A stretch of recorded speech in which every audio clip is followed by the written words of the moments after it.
Heavy. Bored. Heavy. I am heavy. Bored.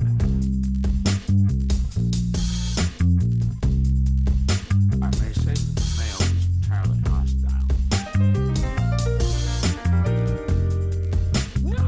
Inner. Resources. Life, friends, is boring. We must not say so.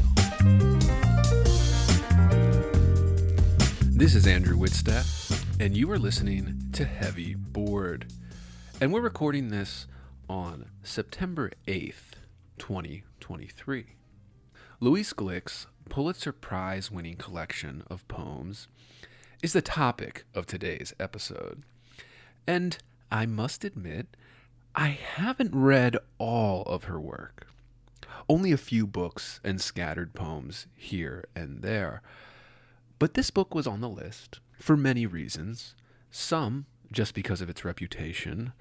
But I must say that this book was a breath of fresh air when compared to the last two books of poetry I'd read for this podcast. Glück is American literary royalty. And while I'm sure that she would be embarrassed or even dismissive of me saying that, regardless, it's true, listeners. Glück is perhaps one of the most influential poets of the late 20th century. Even her more recent works are what I would call better than average. But her peak was clearly in the 1990s, and for that decade-long dominance of the art form, she should be respected.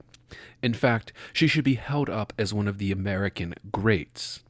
And of course, as many listeners to this podcast will already know, she is already well established as such. Her work canonized, her reputation preceding her for the last 25 years at least. Glück is a master from the previous generation, and no one has come close in subsequent generations, quite frankly. The Wild Iris, Glück's sensational and quite masterful Pulitzer Prize-winning collection, is where we dive in today. And aside from the technique that makes all poems good or bad, this little slim volume of poetry uses something extraordinary. I hesitate to say breakthrough, listeners, but it is really a claim to fame for Louise Glück. Her use of the personification of the different flowers in this collection. Many of the poems in this collection personify flowers with human thoughts, emotions, sadness, often heartbreak.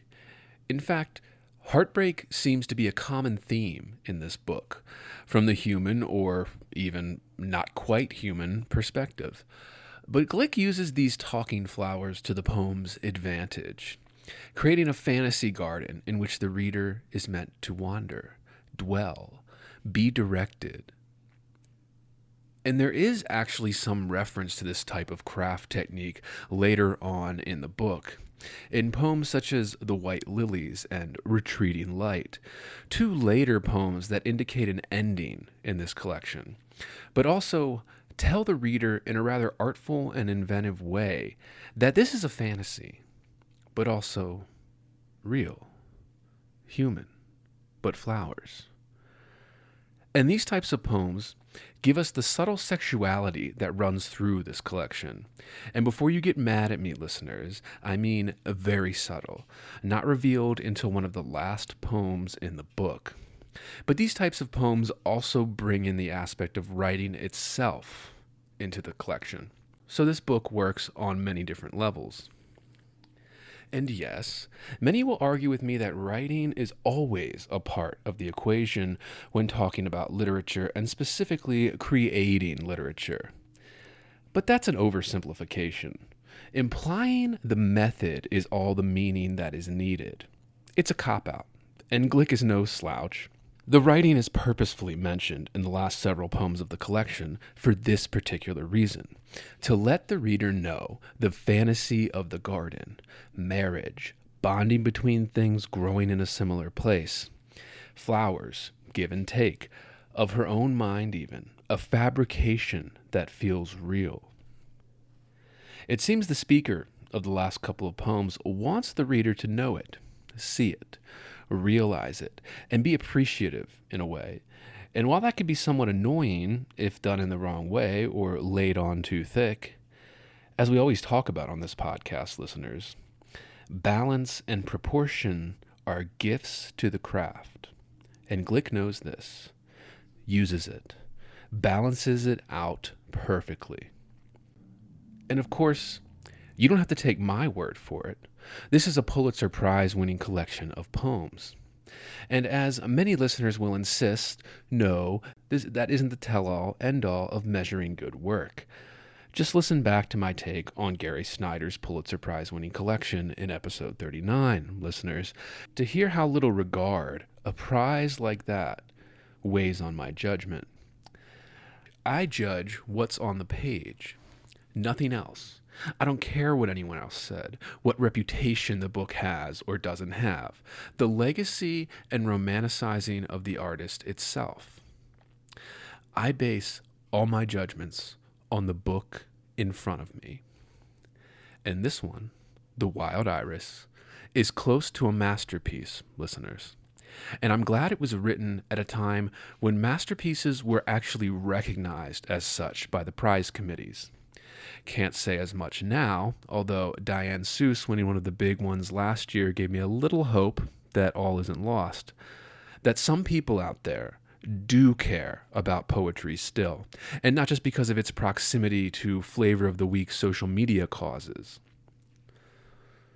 Glück's collection actually shuns convention in smart ways, subverting expectations, personifying nature beyond what any of the romantics or modernists even could, and even includes that sort of 90s Gen X self-insertion that has become so popular in literature today. It was still a little new then, listeners, and usually not used as delicately as Glück does in The Wild Iris. These are incredible lyric poems. Yes, this collection is engaging in the lyric tradition while modernizing it. And even though this book was published and praised in 1992, 30 years later, it still sings off the page, a testament to how awful contemporary poetry has gotten. There is no one doing anything like this, listeners. Even Glück herself, in her older years, reaching retirement, is not reaching for the stars in this way any longer. But the first thing that struck me about this collection is that there were no sections. The poems are not clunkily divided up by arbitrary or loosely related subjects. I find this so refreshing. I am one of the few vocal critics who think that repeated tradition of making poetry books into quote-unquote sections is always a mistake.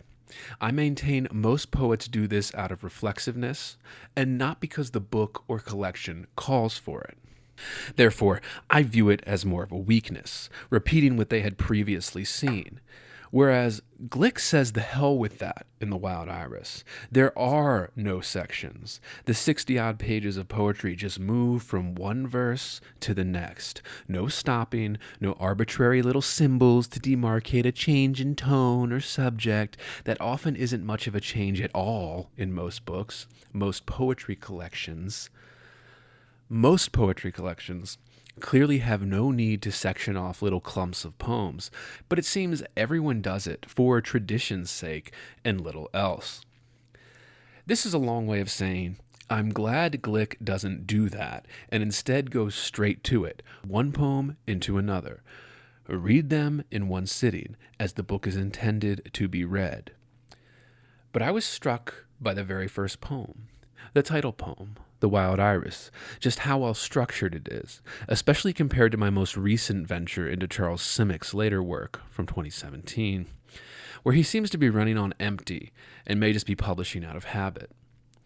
But that same first poem in this collection, literally page 1, gave me Emily Dickinson vibes screaming off the page. The very first line even, the attitude, the fierceness without being overbearing, too obvious with it. A subtlety that oozes in between all the lines. And I did ask myself at this point, listeners, if I felt this way because contemporary poetry is just so bad, and I had only been reading mediocre books the past few weeks, or because Glück is just that good. But that very first line made me realize I had made the right decision to pick up this book and spend an hour or so on a beautiful desert Sunday morning composing my thoughts hereafter. But what can be said here is that there seems to be at least one great line on every page, the poems working in tandem to make a reader want to read the entire thing, something poetry books rarely do.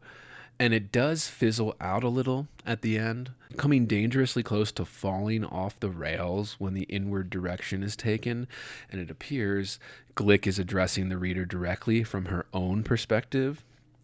But that is just the last few poems in the collection, and as I've already stated, Glück manages to steer clear of it tanking the entire thing. It's really a masterful way of avoiding collision, and worthy of the endless praise the book has received. It was an absolute pleasure to read this collection of Glück at her peak. There is something to be said for enjambment, but there is a line. And here is where I will lay criticism, listeners. Glück in this collection comes dangerously close to overindulgence in the enjambment, more concerned with how it looks or stops the reader on the page than actually what's best for the poem as a whole. And in my reading, some of the lineation goes completely off the rails, very indulgent if you ask me, but that can also be ignored.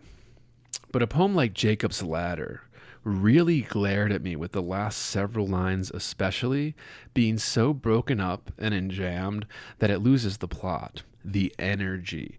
It breaks it up too much, disrupts the flow, and I can't really see a reason for it. But of course, we will go into more detail about this later on in the episode, listeners. The Wild Iris is pinned throughout with little poems that Glück calls matins and vespers, and this, of course, calls back to the religious-like context.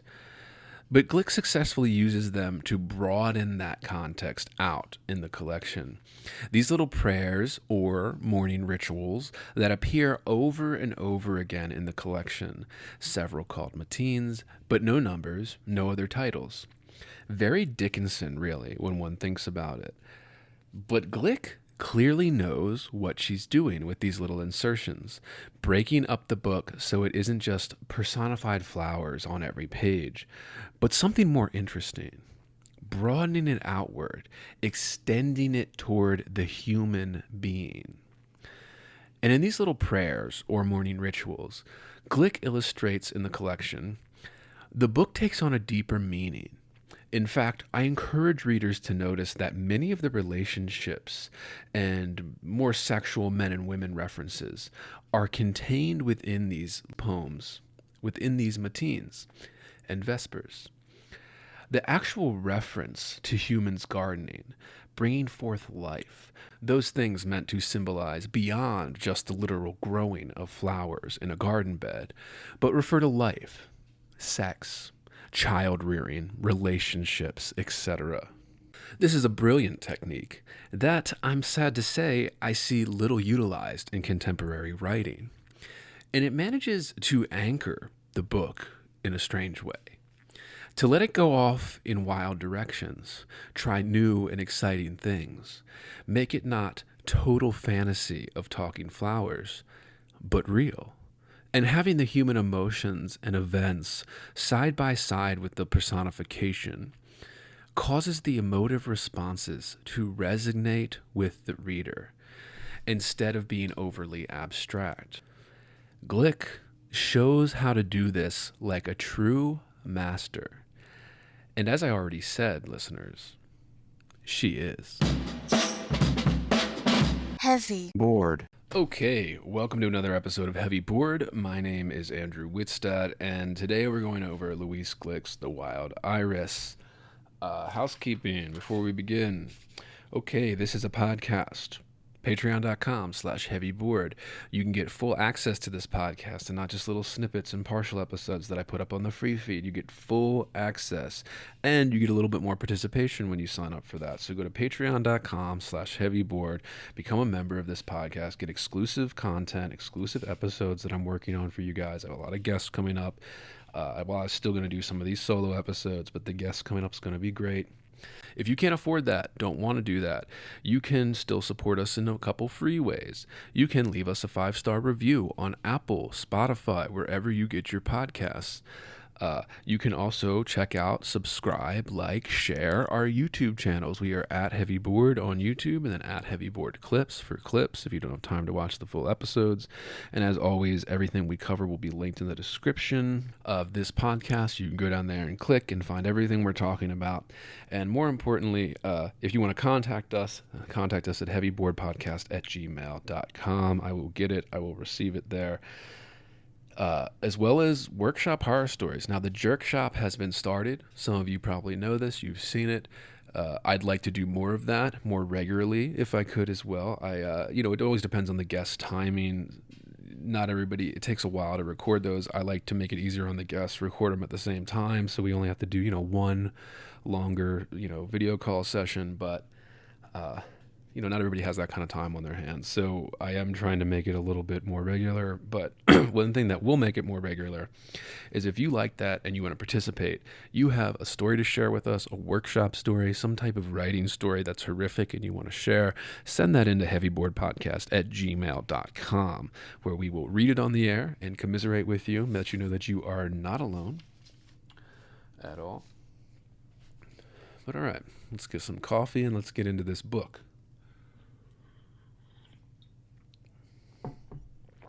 Regular listeners to this podcast will know I went on a little bit of a rant in one of the bonus episodes recently where I was talking about how I'm kind of sick of poetry. I'm kind of in the middle of just having a bad time with it. I'm really just disgusted by almost everything I read.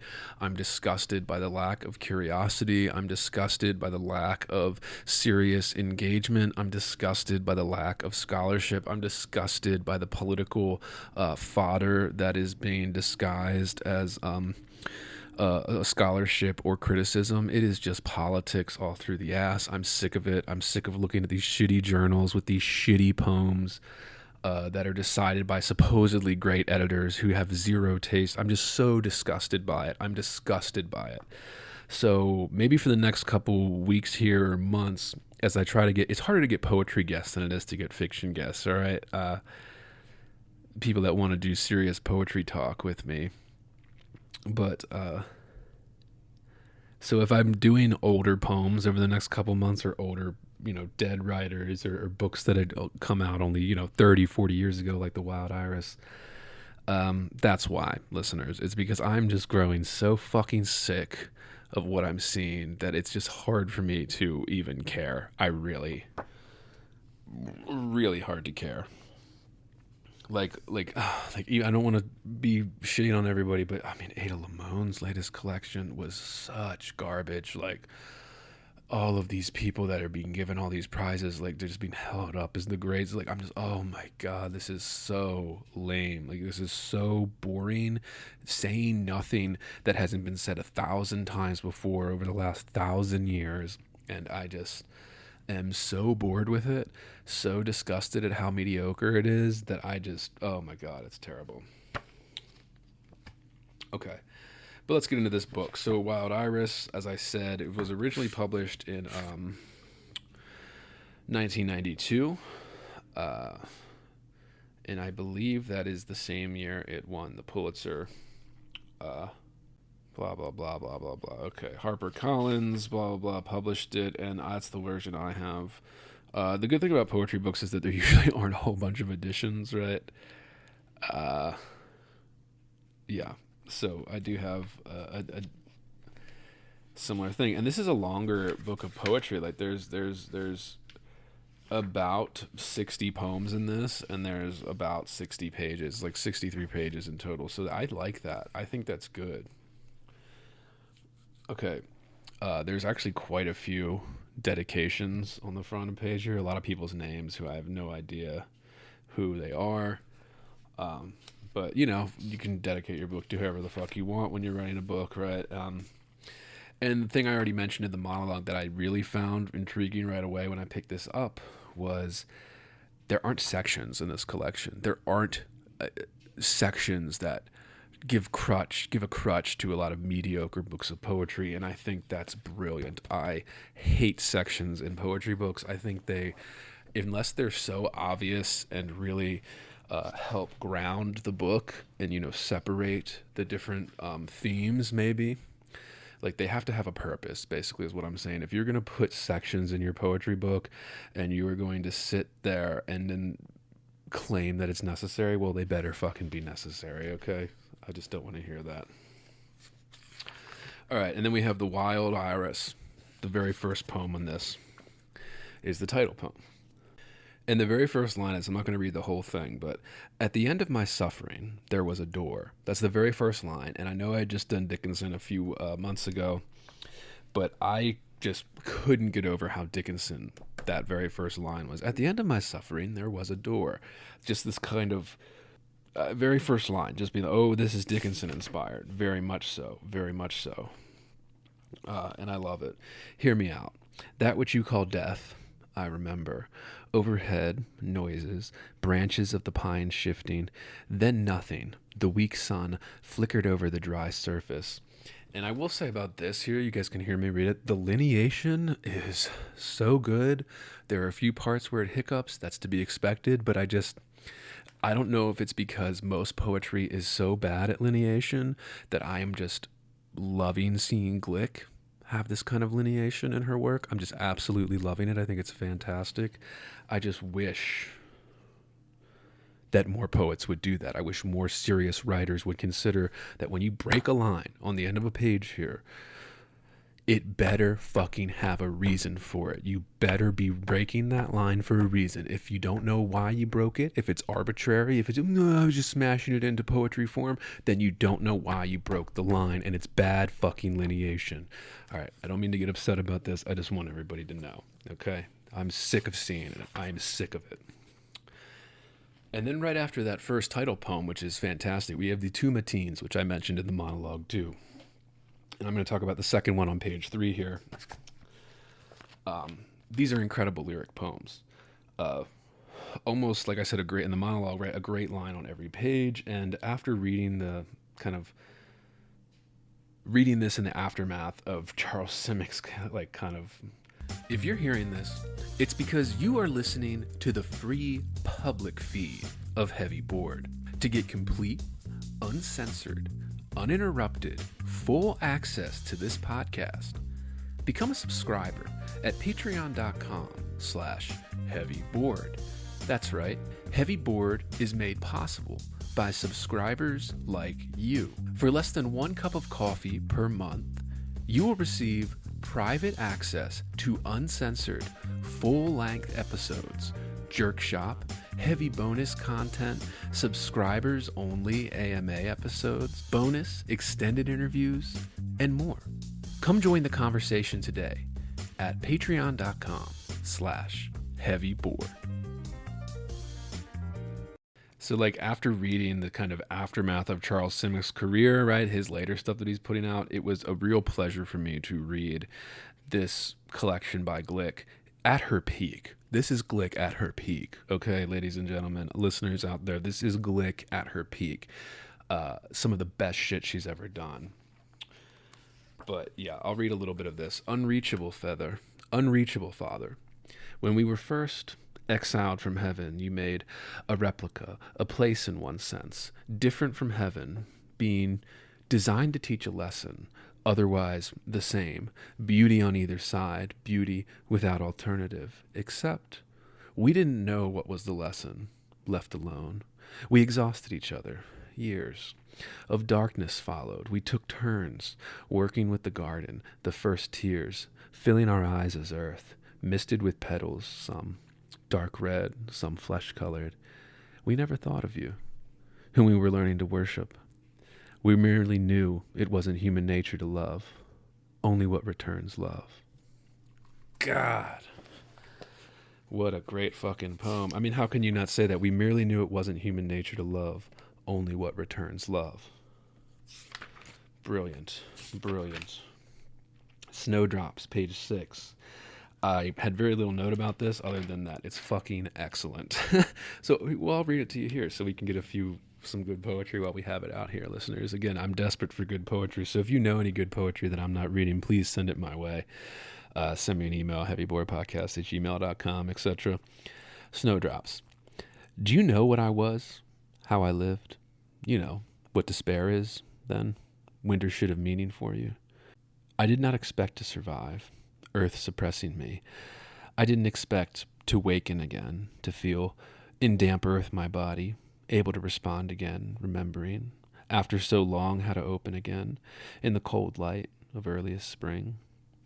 Afraid, yes, but among you again, crying yes, risk joy, in the raw wind of the new world. Also, I just want to point out this little section here at the end of Clear Morning, probably some of my favorite little couplets here on the page 8, so it's almost basically the end of the poem here. I cannot go on restricting myself to images, because you think it is your right to dispute my meaning. I am prepared now to force clarity upon you. Brilliant. Just the attitude. Again, something about the Gen X poets here, and I would have said this when we did Nick Flynn, they just have an attitude that a lot of poets just didn't have for a while there. And I think it's brilliant. And right now the attitude of poets is to be social justice warriors for Democrats and things like that. So they really have no love of poetry, no understanding of anything beyond the kind of basic markers of left-wing politics versus right-wing politics. They just have no understanding of anything beyond that. It's a meme-ified version of poetry, if you will. That's my theory on it anyway. All right. Now I'll go to Jacob's Ladder, which I mentioned in the monologue as being one of the weaker poems in the collection. It's the first place where the enjambment is a little indulgent in my reading. And usually that can be ignored, right? Let's be fair. Apart from the kind of last couple line breaks for me. So let me tell you what I mean here. I'll just read the whole thing and then we can go into it, right?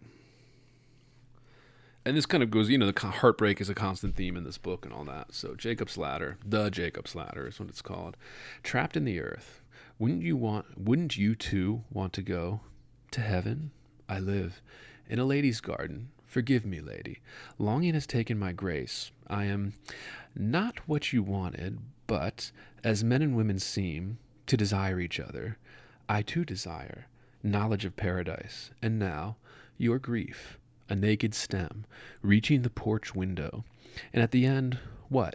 A small blue flower, like a star, never to leave the world. Is this not what your tears mean? And for me, it says last couple lines, that never on the third to last line there, a small blue flower like a star, period, never break to leave the world, exclamation. So she's using exclamations in this. Is this break not what your tears mean? And that's just the first thing I noticed about it. I was like, a little bland, a little, lineation, whatever. You could ignore it.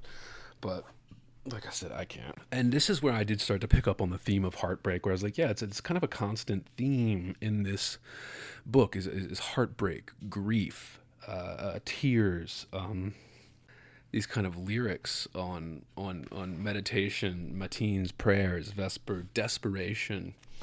And it's not a desperation to be loved or to... It's a very unique type of desperation. It's a desperation to live. And I mean that in the broadest possible sense, to experience, right? To, meditate, whatever it is kind of thing. But of course, if you disagree with me, write that in. I'd like to hear people's takes on this, and I like to go into it. I'm interested. If you have a take that differs from mine, you want to tell me why I'm wrong or give me an argument, friendly. I'm not saying it has to be hostile. But if you want to do that, please do, because I like that. I'm trying to create this space for readers who are serious about this, not just people who want to be part of a scene, not just people who want to pretend to be writers. I want serious, considered critiques, feedback, all of that. Like, I want people to have a place where they can seriously do this and not have to be reliant on the kind of fake niceties of academia and things like that. So please, if you have something to say, write it in, heavyboardpodcast@gmail.com. And like I said, I've been thinking about doing a bonus segment for subscribers where I go into some of those. Maybe once a month or something, I go into the arguments that I've been sent, try to keep them together and kind of read the emails. And yeah, it should be fun. It should be fun if you guys are into that. All right, Field Flowers on page 28.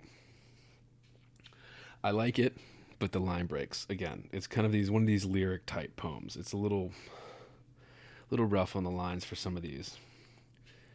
What are you saying? That you want eternal life? Are your thoughts really as compelling as all that? Certainly. You don't look at us, don't listen to us. On your skin, stain of sun, dust, of yellow buttercups. I'm talking to you, you staring through. Bars of high grass shaking, your little rattle. Oh, the soul, is it enough only to look inward?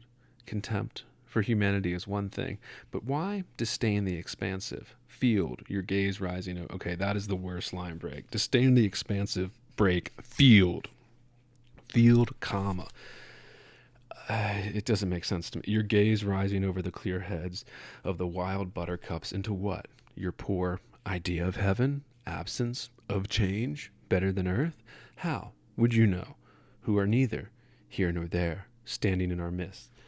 Again, just the line breaks. You could hear me read it. I won't say any more. Okay? And this is also where I noticed right around like how the Matines poems and the Vesper poems really start to shine through. And like I said in the monologue, really giving us that kind of very powerful moments where we're not just talking about the flowers, as most of the poems are titled according to, flower species and things like that. The Matines are a little separate. And I think it is brilliantly used in this, the way they space out the work. And here's what I wrote on it. I'll butcher this, but let me tell you. And I did think, originally I went with the original French, right? Like the kind of basic French, matins, mornings, right? Or whatever. But then, I did learn a little bit about how it's morning songs, like kind of like, the morning songbirds kind of thing, but also the first kind of hour of prayer in the Christian faith. And it shows how kind of effective these are in the collection, these little matines, anchoring the book to something other than just the flowers and heartbreak and this other stuff. It's broadening it out in a way. So, matines are really fucking good. And they become Vespers later in the collection, and they all work in this awesome way. So, The Doorway, page 33. This is the one that I kind of isolated out as it doesn't quite seem to fit in this collection to me.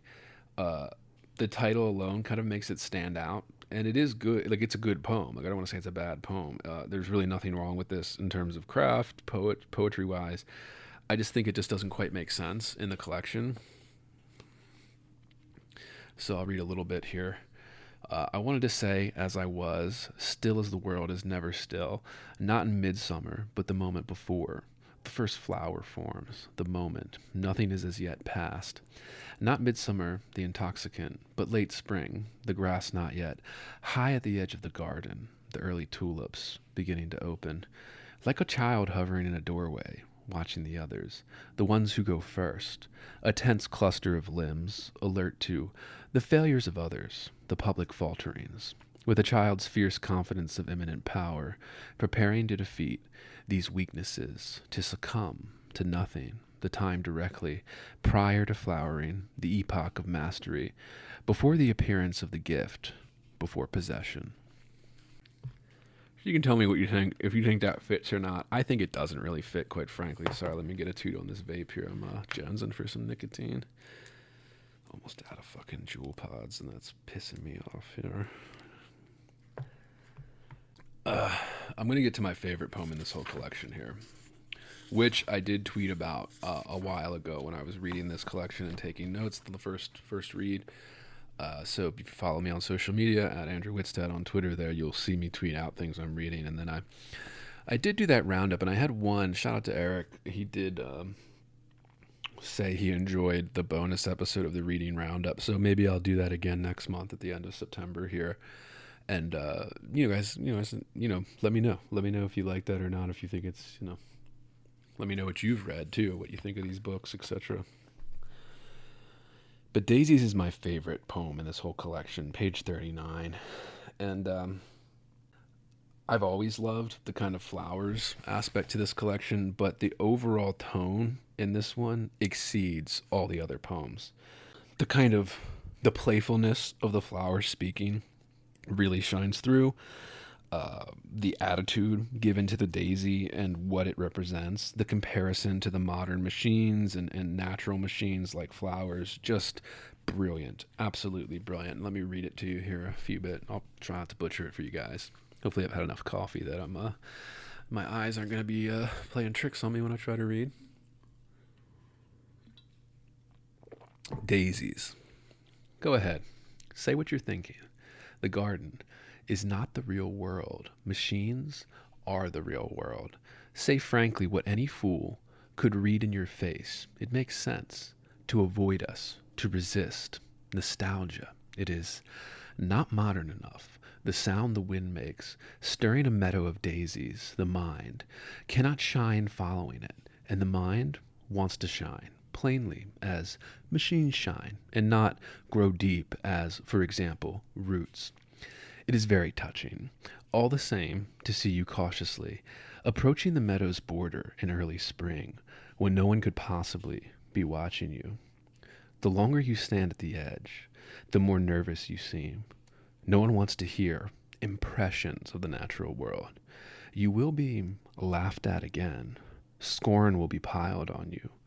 As for what you're actually hearing this morning, think twice before you tell anyone what was said in this field and by whom. Incredible poem. Few little line break things that I would get nitpicky about, right? Like I think she makes you hesitate a little too much as you're reading through this with some of these hang-ups here. And it was a thing in the 90s from what I can tell, listeners. I was a child. I wasn't reading these books as they came out, but as I go back and read from this kind of era now, the kind of 80s and 90s, this was so common and I really can't stand it, but whatever. This poem is my favorite in the whole collection. I tweeted this out. I put this on Instagram. I'll probably do it again when I post this episode, but yeah. Let me know what you think, what your favorite was. I find very little to complain about besides lineation in this. All right, what else did I have here? Moving right along. Harvest, page 46. So this is one where I think the line breaks look great. It's a little vague, but it actually works to broaden the poem in a way that I think, proves that Glück is a master. Harvest on page 46 here. It grieves me to think of you in the past. Look at you, blindly clinging to earth, as though it were the vineyards of heaven, while the fields go up in flames around you. Ah, little ones, how unsubtle you are. It is at once the gift and the torment. If what you fear in death is punishment beyond this, you need not fear death. How many times must I destroy my own creation to teach you this is your punishment? With one gesture I established you in time and in paradise. And this is where I talked about in the monologue how these they go into writing. It kind of goes into this being a writer, crafting, creating, all this kind of thing. Like it starts to be more grounded. It starts to take it further than just flowers in the garden being personified. It really just makes this book sing as you get towards the end of it. And like I said in the monologue, it burns out a little bit. But as you just keep going, it is just, man, Louise Glück is good. This is her peak. She was so on fire during this period of her life and writing great stuff. And I'm glad she has, that we can have it forever now before the woke scolds come for it, I guess. But yeah, I mean, for this, I have very little criticism beyond some of my little nitpicky things, So this is just a great book. If you don't own it, if you haven't read it or don't own it yet, buy it. We talked a little bit about Louise Glück on the Cassandra episode with Richard Seiken's crush with my guest Cassandra. Go listen to that if you haven't yet. It's a good episode, a lot of fun. But the last one I had marked here for myself that I thought was worth, well, that's not true, the last one. I have Retreating Light and the White Lilies. So the Retreating Light, obviously talking about sunlight, but this is going broader too. Like I said, the Mateens and everything, the book kind of builds into broader relationships, marriage, divorce, children, all this kind of things, of life. Like I said, the broader kind of desperation to live is what I would say the main point would be. And very broad, live being very broad. But Retreating Light, you were like very young children, always waiting for a story. And I'd been through it all too many times. I was tired of telling stories. So I gave you the pencil and paper. I gave you pens made of reeds. I had gathered myself, afternoons in the dense meadows. I told you, write your own story. After all those years of listening, I thought you'd know what a story was. All you could do was weep. You wanted everything told to you, and nothing thought through yourselves. Then I realized you couldn't think, with any real boldness or passion. You hadn't had your own lives yet, your own tragedies.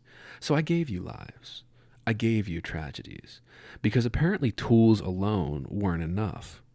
You will never know how deeply it pleases me to see you sitting there, like independent beings, to see you dreaming by the open window, holding the pencils I gave you, until the summer morning disappears into writing. Creation has brought you great excitement, as I knew it would, and it does in the beginning. And I am free to do as I please now, to attend to other things in confidence. You have no need of me anymore. It is almost like a direct address to the reader, right? The you bringing the reader into the poem like that. I just thought it was great. Absolutely great. And again, a little broad, but I think it works for the overall themes and how the book was going up until that point. And this is like kind of the last couple poems, Yeah. And this is where like the White Lilies, kind of one of the last poems in the collection, literally the last poem in the collection, the White Lilies. This is where I started to get that kind of very, very subtle kind of sexuality to these poems. It started to really come and hit me towards the end here. Oh, these are also kind of about sex in a small way.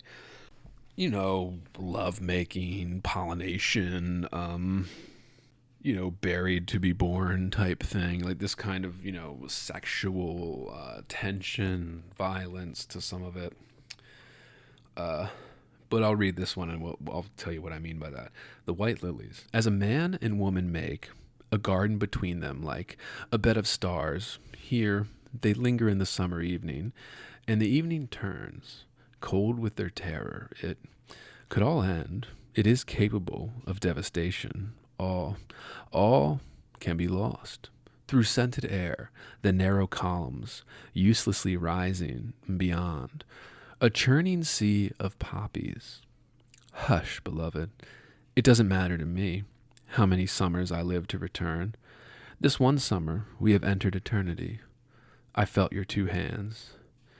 Bury me to release its splendor. So it's kind of like gardening, but also like the man and woman, right? This kind of like really just kind of a broader sexual thing to it that I found very intriguing and very smartly done. It isn't this kind of, it's very subtle. I've already said that, but it's very subtle. It isn't this kind of, like broad, like sex, like all over the page. It is subtle. It is refined. It is difficult and also very clear. It's blended into the flower personification, the growing, the kind of tragedy and heartbreak that is filled throughout this whole book, and it subtly blends the sexual elements of all of that that's tied up in all of that, relationships and things, so well. And it started to dawn on me as I got towards the end of the book, and that's when it really started to hit me as like, oh, this is masterful. This is a masterpiece by Glück here, this entire book. Again, her best book, her most awarded book, and it deserves it, okay? It deserves it. Yeah. That's all I got. Took me a while to get there, I guess, but that was, that's Louise Glück. Again, this is a podcast, listeners. You can receive full access to this podcast if you support us on patreon.com/heavyboard for just $5 a month. You will receive full access to every episode, nothing censored, nothing behind the paywall. You'll get it. If you can't afford that, don't want to, there are other ways to support us. You can leave a 5-star review on Apple, Spotify, wherever you get your podcast. That helps us out, helps us grow. It's a free way to support us. You can also check out our YouTube channels. At Heavyboard on YouTube is the main channel. At Heavyboard Clips on YouTube is the Clips channel. Give those a like, give those a subscribe. Send them to your friends and family. That's a good way to support us. It's free. It really helps us out. So that's we appreciate it. And if you have a workshop story to share, if you have a workshop story to share with us, please send that into heavyboardpodcast@gmail.com. We will read it on the air anonymously and have a good time with that. And that's it. That's housekeeping. Everything that we covered be linked in the description below. And this has been another episode of Heavy Board. See you.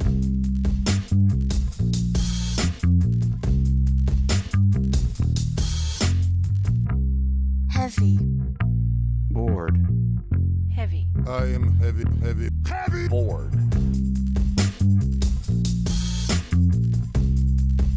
I may say the male is entirely hostile. No! Resources. Life, friends, is boring. We must not say so.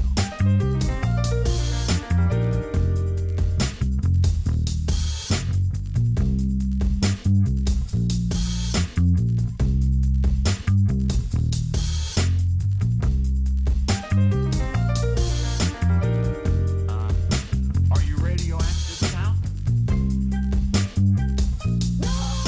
Inner. Resources, American resources. Being bored? Some activities are intentional, right? It shows such a lack Heavy. of gratitude for life. Bored. I aspire to boredom, Heavy. I should say. Bored. Heavy. I am heavy Bored. Has you the night sweats and the day sweats, pal? Pal, I do.